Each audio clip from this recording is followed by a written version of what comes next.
Hello, welcome to the Album of Record podcast. I'm Craig, joined as always by Andrew. How's it going, Andrew?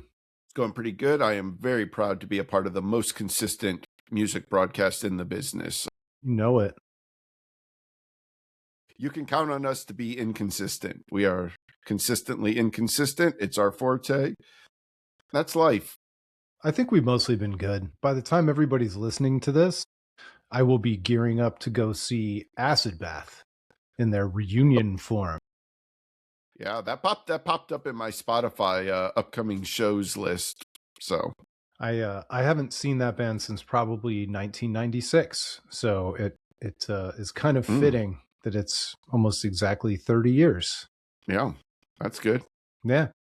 It's also first episode. We're both in short sleeves. That's always a good thing. Weather's changing. We had a time change, which sucks this week, but it'll get better from here.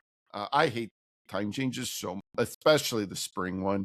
The springing ahead messes with me so much. I like the results though. I very much enjoy having daylight after work. So for me, it's a good trade.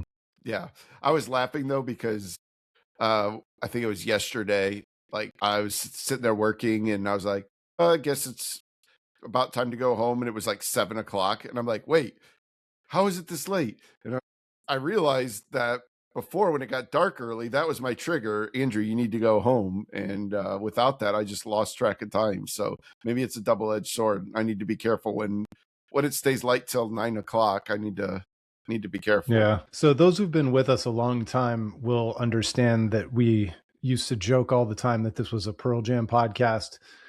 And we've got a Pearl Jam topic to lead things off. Kate Hudson, maybe, the one of the most favoritist actresses of all time, because she was in Almost Famous as well as other things. But I love Kate Hudson. Always loved Kate Hudson. She did a guest host DJ set for Pearl Jam Radio on Sirius XM on Sunday night. And when you're like fantasy dream actress girl does a Pearl Jam set, and then you're going to be blown away by this set list, by the way. I'm not sure if you're looking at it. I'm excited to. I'm not. I'm going to let you spoil it for me. Okay. So first of all, it's almost like, well, I'll just go through it. She starts with Release from Atlanta, Georgia, 1994. Great one. Atlanta 94, all-time Mount Rushmore of Pearl Jam shows. All right. And then we go Chalk, a little bit of Chalk. Hey, by the way, there's a podcast episode for us sometime. I know. Ranking our top 10 favorite all-time Pearl Jam shows. It'd be much easier for you than it would be for me. I really like the bootlegs, but I don't catalog them, and I haven't been to as many as you have. Fair enough. But all right, second, Alive had to be played. Yeah. Corduroy. Yep. So far we're hitting some classics. Glorified G. All right, now we're going outside the lines a little bit, and I love that one. That's such a funky group. That's a song that I really did not like at first. And then once I heard them play it live, everything changed on that one. Yeah. Number 5, Of the Girl. Ooh, nice. I thought you were going to say that. Number 6, Porch, MTV Unplugged Edition. Awesome. Which is the famous, during the instrumental breakdown, Eddie trying to surf on his stool and writing all over his arms.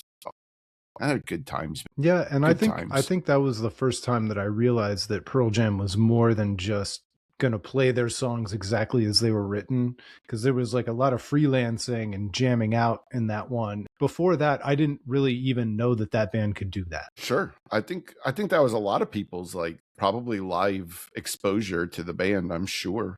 Because I think, they weren't that big when they recorded it. Ament was hitting the cymbals with his bass headstock. Yep. Before he threw his bass up in the air at the end of the one song, and the tech just reaches out and catches it. Yeah. Remarkable feat. When people talk about like the unathletic athletes, the all-time unathletic athletic moves, that was a good one. Yeah. All right. After Porch Unplugged, we get Parting Ways. Ooh, now that is a deep cut. And a very sad one to play, too. So I couldn't even tell you which record that's on. I'm going to be honest. That's on binaural. That's on Binaural? binaural. And it's the song, presumably, that Ed wrote about his divorce. Very, very heavy song for sure. Just about two people drifting apart and parting ways. Then we go to this is cool, so cool. The singles block: State of Love and Trust and Ooh. Breath or Breathe. Oh, she gave both of them. All right.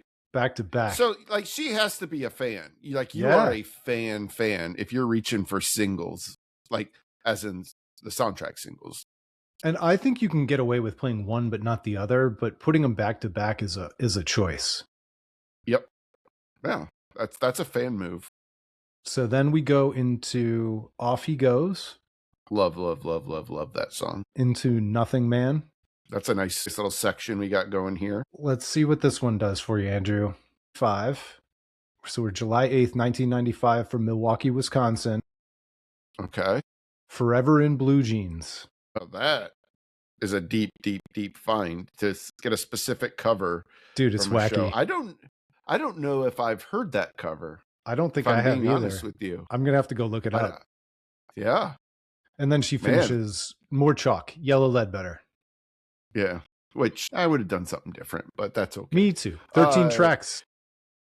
Yeah. A couple tracks.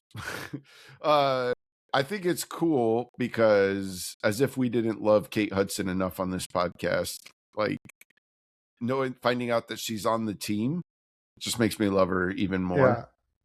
Yeah. It's like when Jewish people find out that somebody's in the tribe. Yes. Yeah. She is. Pearl Jam is our own little religion. That's right. So she is part of the squad, and no, that's cool. Those are really good picks. No notes. Respectable. Yeah.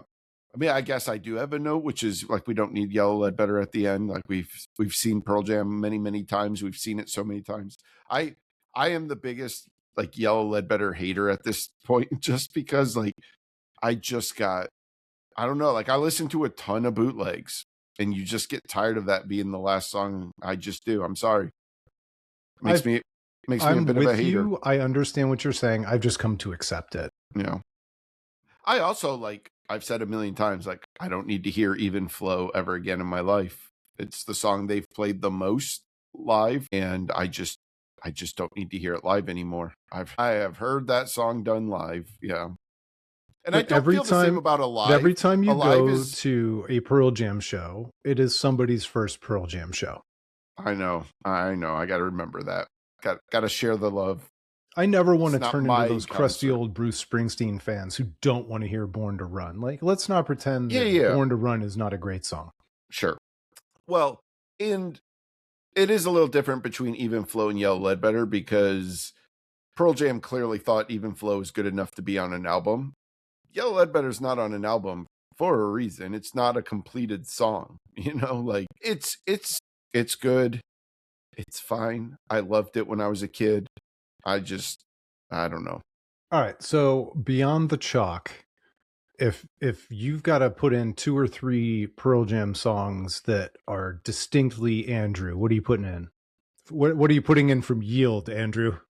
Yeah, definitely. Like there's a lot I could put from Yield. I would definitely get No Way from Yield on there. Marker in the Sand would be a mid-era deep cut that I really, really love. I always loved that. I love the keyboard outro part to that song. That's so cool. I could even go like, if we really wanted to get into some like Speed of Sound is an interesting one.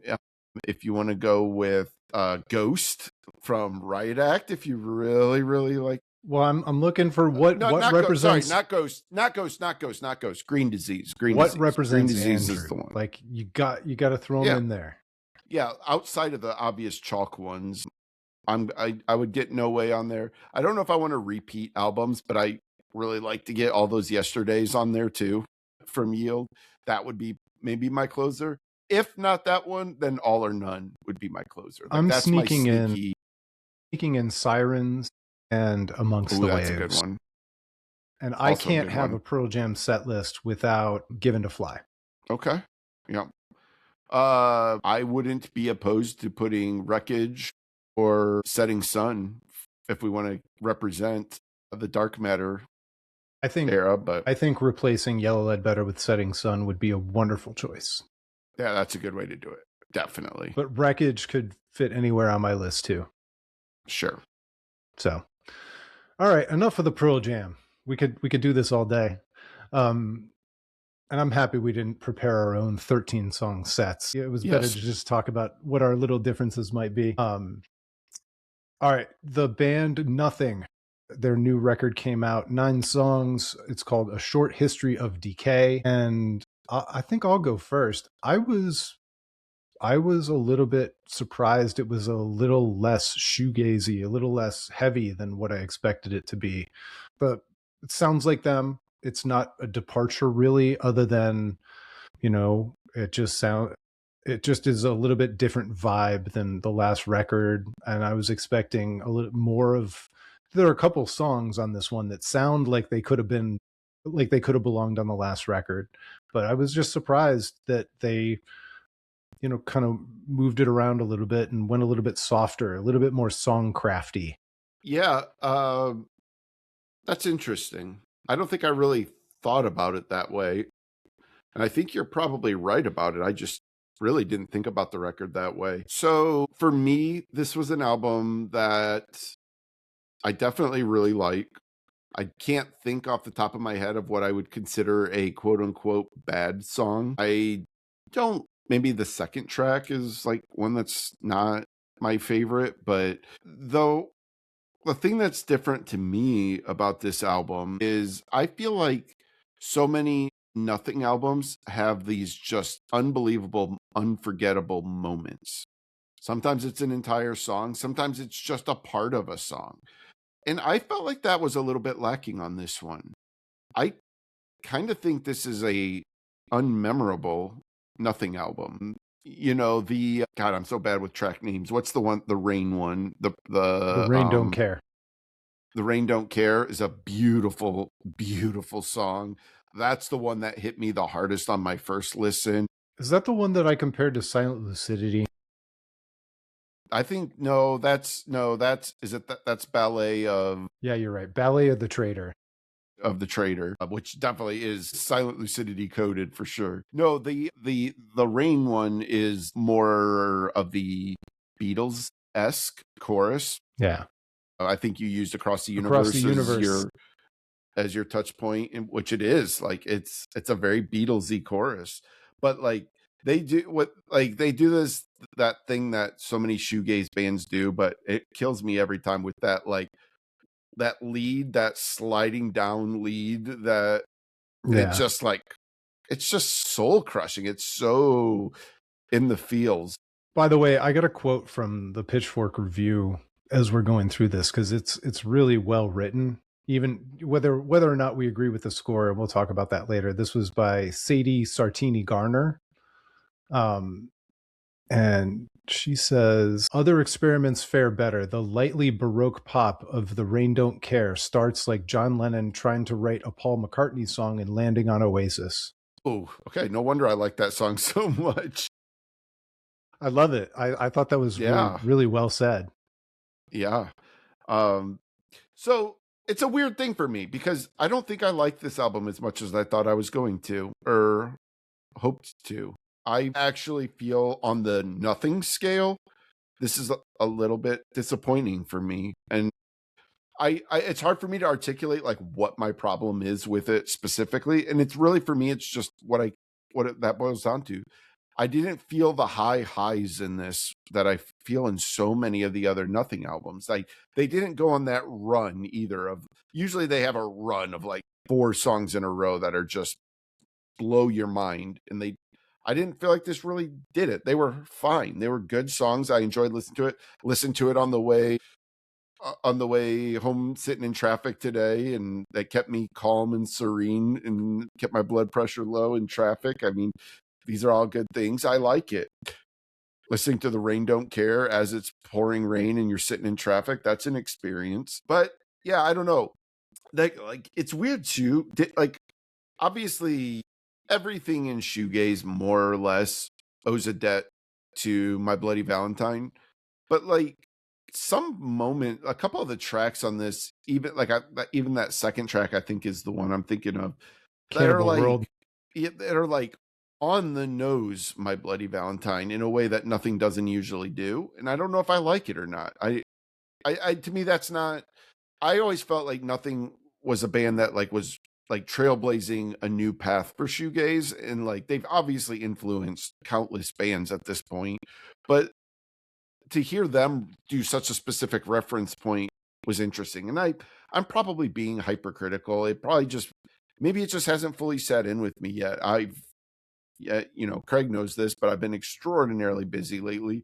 I haven't had as much listening time. So normally this is an album I would have 20 listens by now, and instead it's 8 listens, and I feel like I'm still formulating my opinions on it a little bit, which is probably not fair. So I don't want to give the wrong impression. I don't want to turn people off from listening to it. It's well worth a listen, especially if you've ever liked anything Nothing has done. You're going to like this album. Like, absolutely. I just don't think this is one that's, going to be, we always talk about the one you're going to reach for. Like, it's just an opinion. It's like, oh, I feel like listening to Nothing. Which album should I grab? This one's probably 5 years from now not going to be one I'm going to be reaching back for that often. So it's interesting to me that they, in the review, so first of all, I kept thinking about, I don't know why, but I kept thinking about Tiny Music as like a departure record. There was a little bit uneven maybe. Yeah. And it's probably because of the Beatles recall. I think of Tiny Music as Weiland trying to write like the Beatles, and as a departure from grunge. But then the Pitchfork reviewer Sadie Sartini Gardner references Infinite Granite, and she says the more ornate track's departure feels nearly as monumental and often as successful as Deafheaven's shift to clean singing on Infinite Granite. The trad shoegaze feels like a retrenchment. And so she's not comparing it to Infinite Granite directly, just the shift. And I don't think it's as big a departure as I don't either. Infinite Granite, but I get it. Like, I do think, like I said, like there are departures on this for sure, but none of it made me feel like, oh, this is like shaking the foundation of what Nothing is. Like, this still sounds like a Nothing album. Infinite Granite does not sound like a Deafheaven album, and so that's right. That's the big difference. I don't know if I could get all the way there with this one, but it was definitely you definitely just like blew my mind. I was not expecting that. I'm like trying to process it in real time. Like, wow, that's quite a reference there. So as of right now, what kind of a score on the Pitchfork scale? What kind of score are you giving this record? 6.5 is what I was doing. Dead in the middle of the sixes. Still a good album. Just doesn't fully work for me beginning to end. I think I agree with the 6.6 that Pitchfork gave, which knocks it up one tiny category from where you put it. So I thought about doing that because I feel like it needs to be in a category above. And how often do you get to agree with the Pitchforks?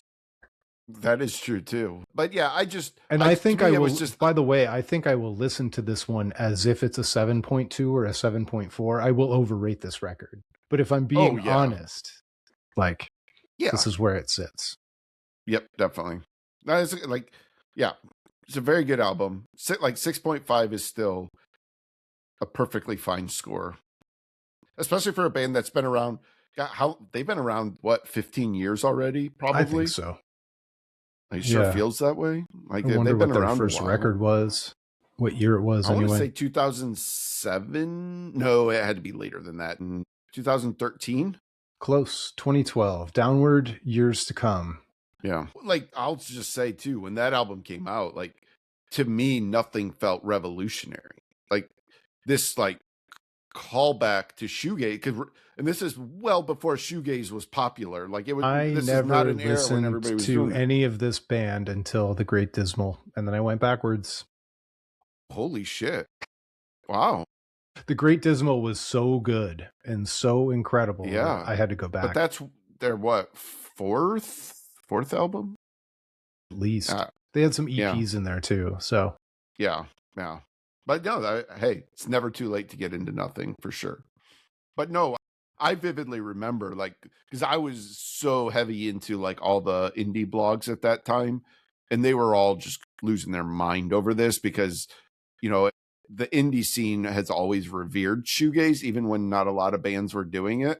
And so when this band Nothing came out and just, I don't know, just shook everything up in that sphere, like it was such a big deal. And so I'm always along for the ride. I'm on the team. I root for these guys so much. I'm very like, I always say it's weird to say you're proud of like a band, like they're the ones who should be proud, not me. But I'm honestly proud of Nicky's like having this long career and what he's made of, you know, for like if you know his backstory, like he's had a rough start to it, and he's really just made the most of it. And it's been cool to see them being established, revered. Like, I don't know, are they even a legacy band at this point? I don't know. Probably. I mean, 15 years at their level.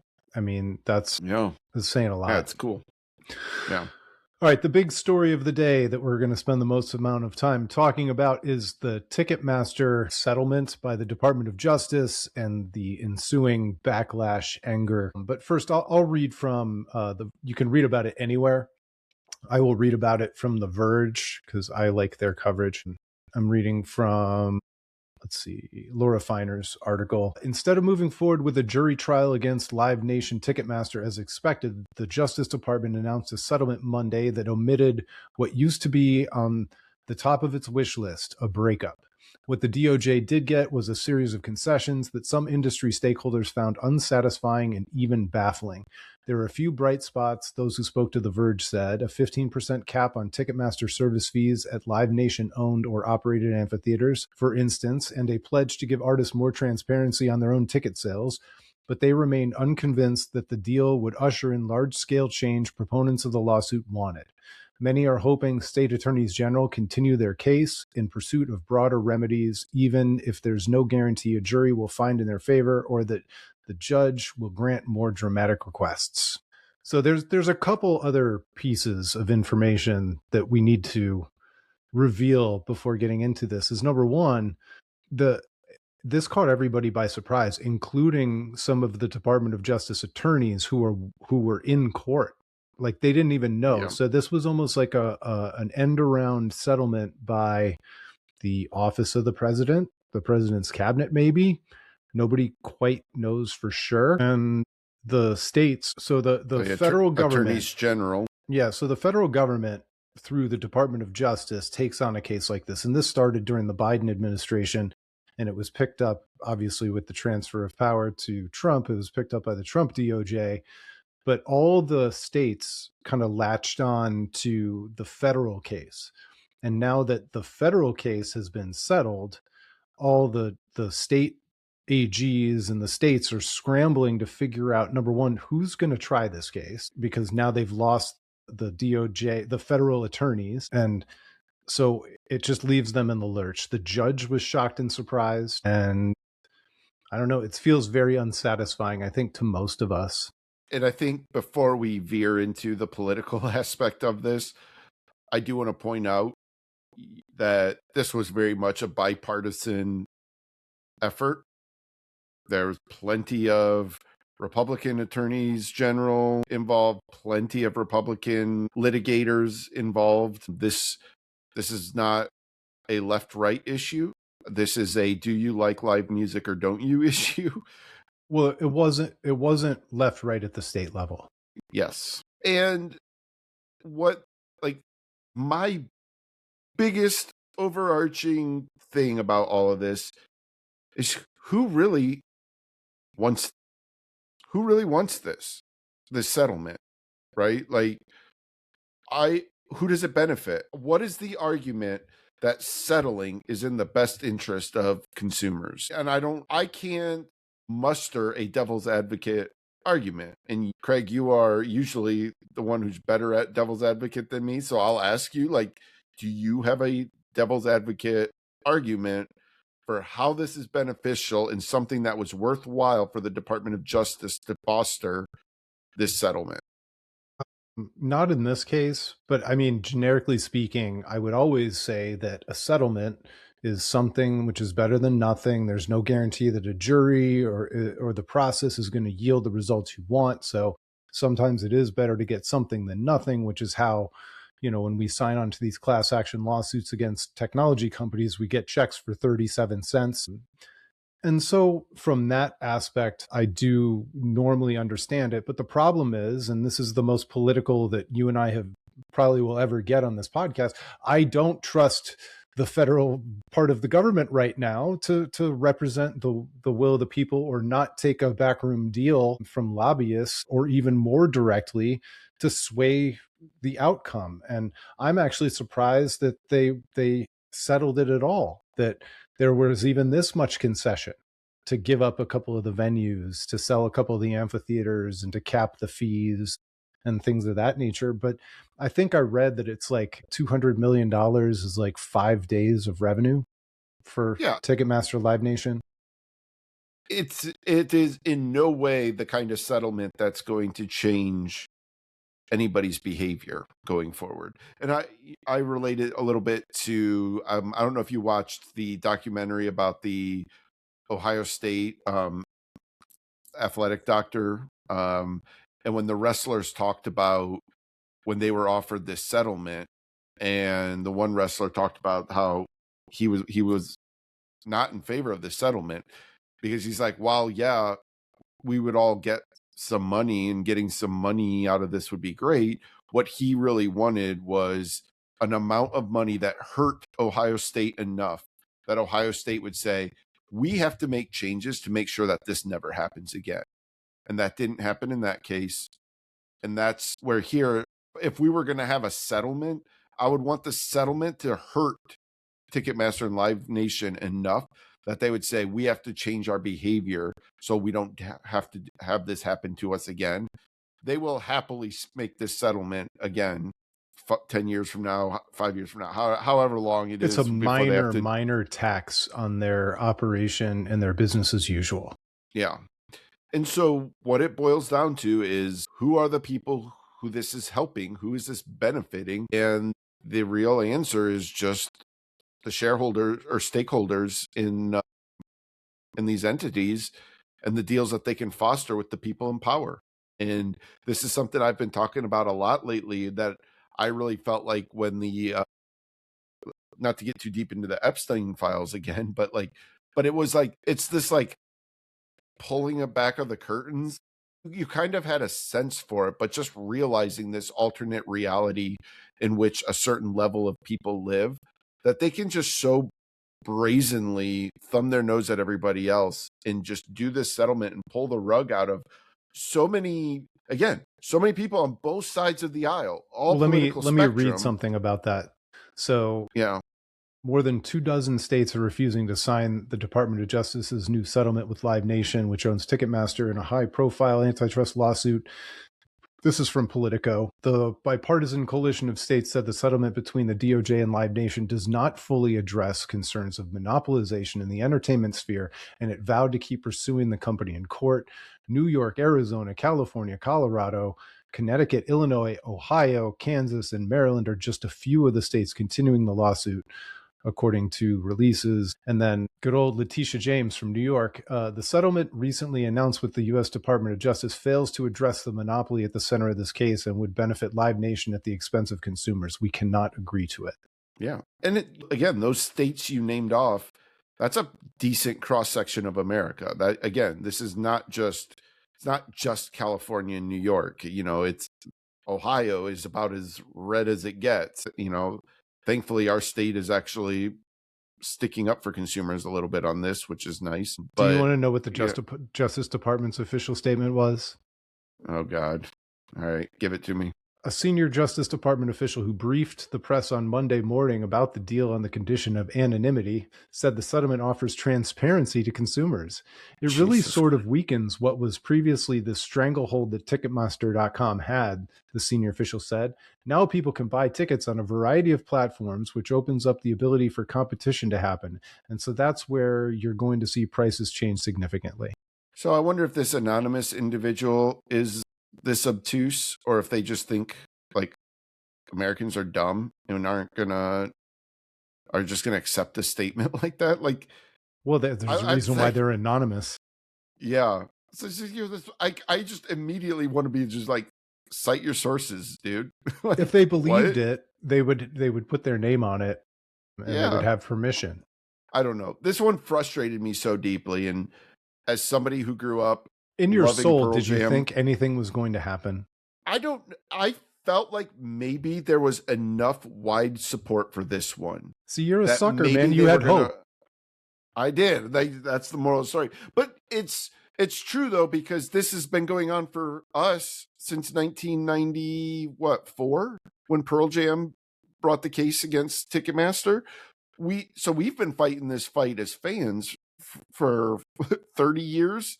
Like, it's exhausting, and you just keep seeing the conglomeration of these entities into this just ridiculous system. And we as consumers, this is, again, not a political take. If you have tried to buy tickets to an event, you know how much this system sucks from beginning to end. And at no point along the process of ordering a ticket to an event do you feel like you as a consumer is being respected and like, oh, this is really great. Like, everything about it is pain, and it's all designed to be that way. And they have no incentive not to, or no, I should say, no incentive to fix the pain points for consumers, because what fucking difference does it make? What are you going to do about it? Yeah, you're either going to go or you're not. They've got monopoly power, so artists are either going to play the venues, the biggest and best venues in each city, or they're not. And that's another thing. It's like for every Pearl Jam or Bruce Springsteen, this doesn't matter to them. They're so rich and they've made so much money over so many years. It just doesn't matter. But for every one of them, there's a small independent venue that is feeling the squeeze and trying, a House of Blues or a giant chain that is competing with a mom and pop club. And this squeezes them. It squeezes the artists, enriches Ticketmaster and Live Nation unfairly, unduly, to a degree that they just don't deserve, on top of artists and on our backs because we're paying it. Yep. Yeah, like, I mean, the artists feel the squeeze from this too. They really do. And like, I'm sorry to interrupt, but would you begrudge? Go ahead. I wouldn't begrudge Ticketmaster, Live Nation if they capped their fees at 10% or even 11%, and it was transparent. Like, I don't begrudge anybody a living. Cost plus drugs is Mark Cuban's thing, and it's a 5%. Yeah. Well, they are providing a service. We are not just paying them money for them to do absolutely nothing. They are providing a service. Both entities provide a service to the experience. But where it falls into anti-consumerism is these runaway fees and expenses that, to your point, have no transparency, and the raising of the cost to us as consumers has not improved the experience of going to a show for us. The experience is relatively the same as it was when I started going to concerts in high school. Like, there has not been this radical, like, oh, that's what the investment was in. That's why I'm paying more for tickets today. No, and the downstream effects are even worse, because if you think that the Ticketmaster cut isn't also playing into the cost of beer and food at large venues, there's a reason why basketball arenas are charging $18 for beers now, if that's your thing. And it's because they've got to make an additional, or they're greedy too. I don't want to let them off the hook, but but maybe they could be a little bit less greedy if they weren't being squeezed on the ticket side. Yeah. Well, and then you also like, it is the further downstream effects are even like the merchandise. So the bands are getting hit on the merchandise sales, so they have to raise the prices of their merch so that they can make some money on their own merchandise, selling it in this venue that has already hit them. And through this ticketing process, which is taking their cut away from them, like, it's, we get upset. We've talked about this before. Like, we've expressed some frustration with artists when it comes to ticketing, and some of it is just my sour grapes from never getting Pearl Jam tickets through the fan club. But the artists are getting hit from every side of this too, and I think that's the thing that's frustrating. I think for them, they probably have to look at it too, is like, we're demanding now that our fans pay these fees to come see us play. We're not making more money relative as a percentage to the ticket, as you know, if anything, it's lower. And so, you know, which also it's leads, a year or so ago, we did an episode with our buddy Scott, who went to see Taylor Swift in Europe because it was cheaper than it would have been to go to Indianapolis, which is the next state over for us. Yeah, that's a great point. I forgot about that. And that's exactly it. Like, if you want to know how anti-consumer this system is, that's a great example. It's so bad that for you as a consumer have the choice to go to England to relatively have the same experience. So like, that's insane. And I'm happy that the states are going to pick this up and try and piece this back together and continue the fight. But the real power was being all grouped together under the umbrella of the federal government as well, and the federal Department of Justice. And now that they've been fractured apart, it just weakens the whole thing. Yeah, when you asked me about, you know, having hope, that was why I had hope, was because it was a united front.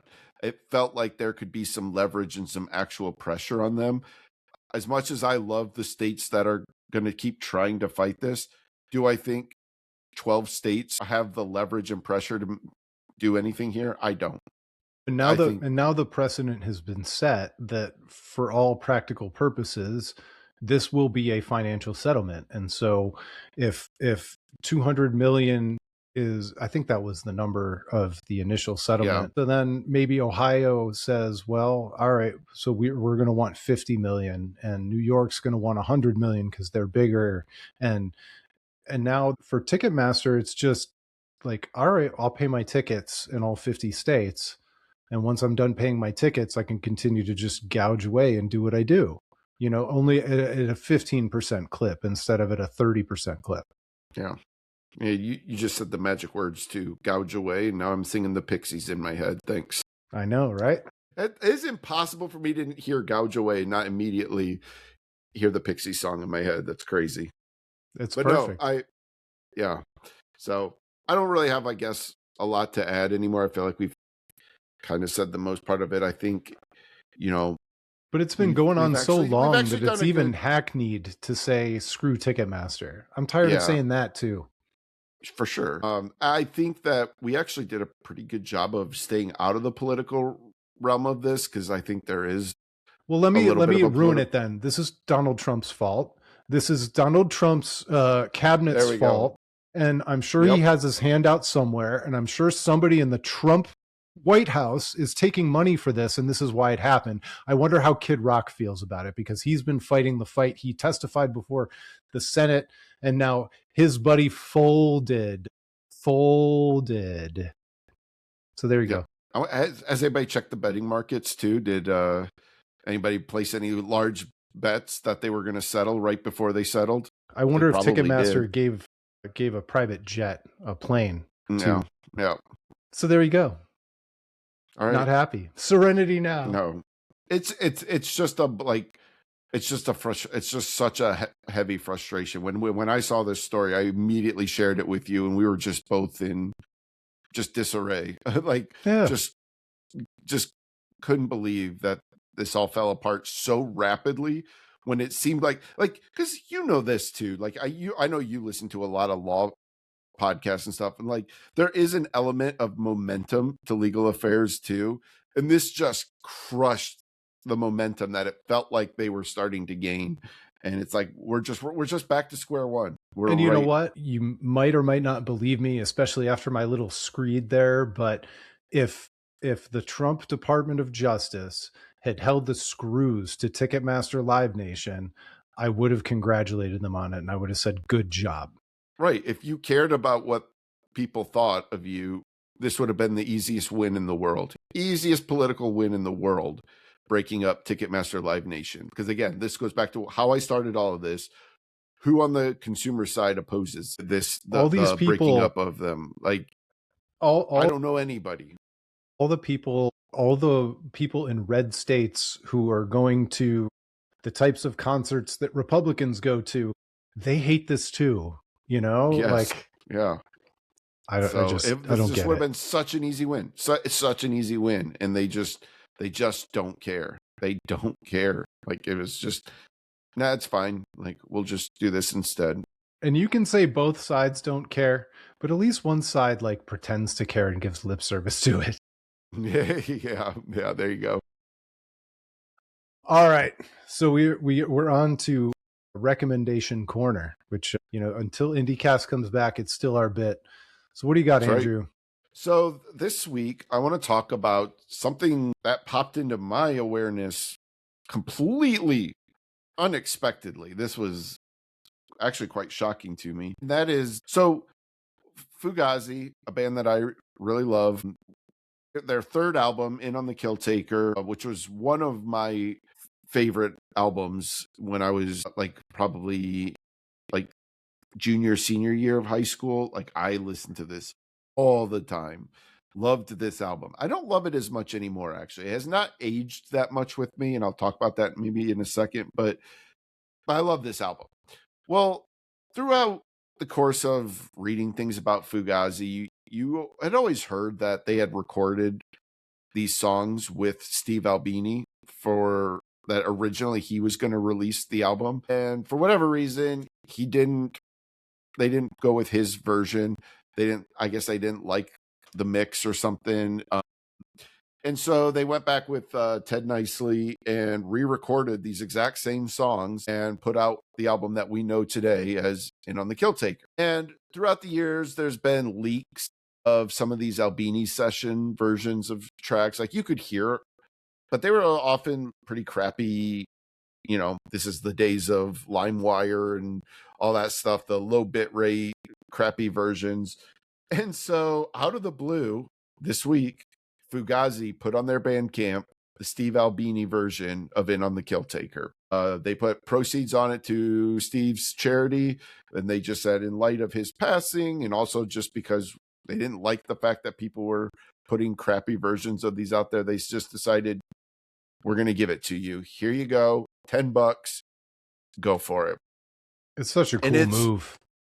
It's so cool. Like, so this is the punk rock version of Taylor's version, right? Steve's version. It's the exact same 12 songs. They're in a different order, which is interesting that they ordered the tracks differently.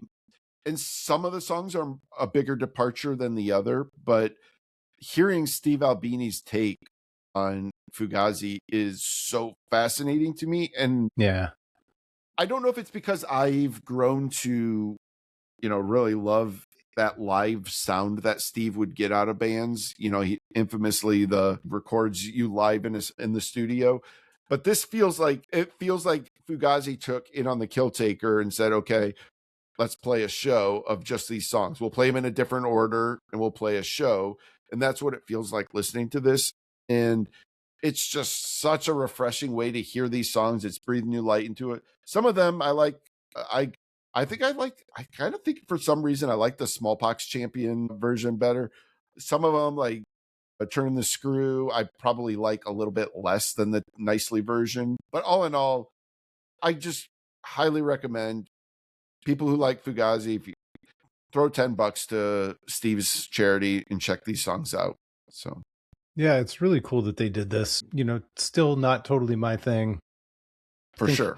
I think I had to be there to get into it to begin with, and I just wasn't. So it's hard for me. My recommendation this week, I think I talked about some of these singles back a few months ago, whenever that was. There's a band called Death Crash. The full album came out on February 27th. It's called Somersaults. I almost positive I talked about this on the podcast because this is when I told you how much I love slowcore. Pedro the Lion is a band that I've loved for a million years, and are they indie rock? Are they emo? What are they? They're definitely slowcore is what they are. And this band out of the UK hits all those buttons, and I think it's just a really, really good record, especially something you and I love. It finishes really great, and so I think everybody should check out Death Crash, Somersaults. Cool.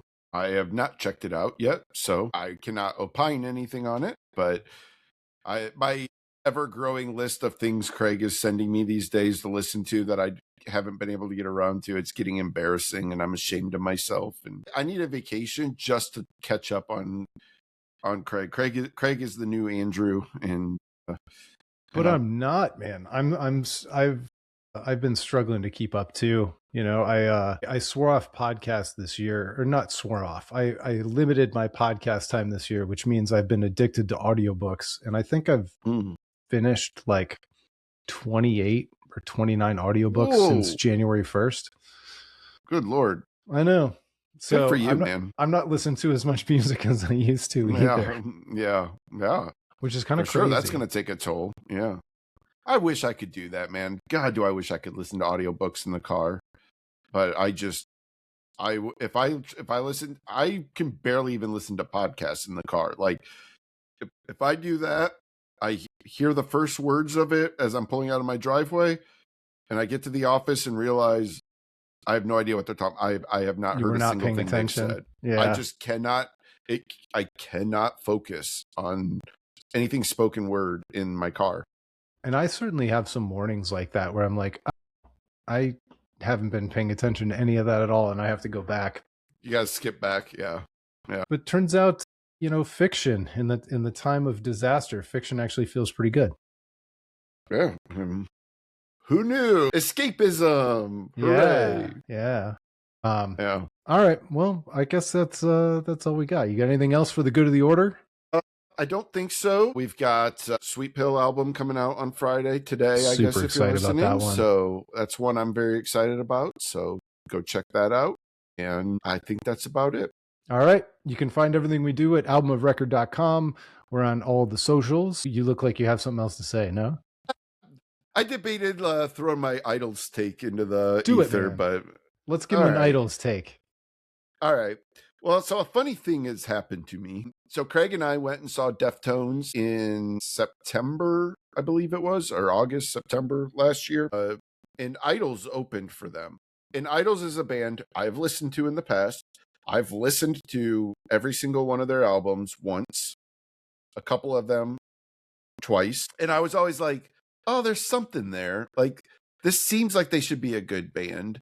But I was like, I don't know what's missing. I don't know. It just didn't connect with me. So we go to this Deftones show and we see Idols live, and their live performance was good. It was very, very good. This is a damn good live band. And so after the show, I put together a playlist in Spotify that was their set list from that show, but it was the studio versions of those songs. I started listening to it. Which sometimes does not work well. Other times it works great. It often does not work well, I would say. But for whatever reason, as I'm listening, I'm like, God, this is good.